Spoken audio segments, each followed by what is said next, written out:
Welcome to the Rim Break Rodeo. We hope this video helps.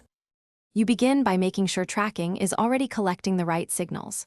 First, confirm a GA4 property and an active data stream. Once done, turn on enhanced measurement so page views, scrolls, and outbound clicks are captured. Next, link Search Console for organic queries.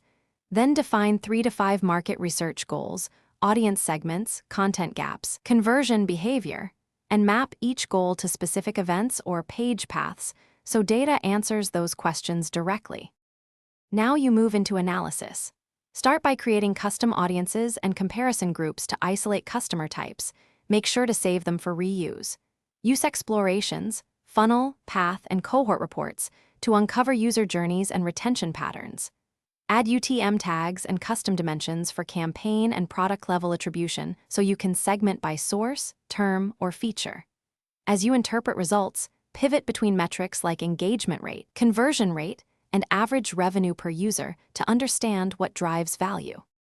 Finish by turning insights into action. Export key findings to dashboards and craft a one-page executive summary highlighting opportunities. Prioritize 3 specific tests or product changes and set up a /B experiments. Make sure KPIs and measurement windows are defined. Once the tests run, compare cohorts and iterate. If numbers look wrong or segments are missing, validate event and parameter delivery using Debug View and the Tag Assistant. This helps you fix tagging issues quickly so your research rests on reliable data. Thanks for watching. Consider subscribing if we helped you.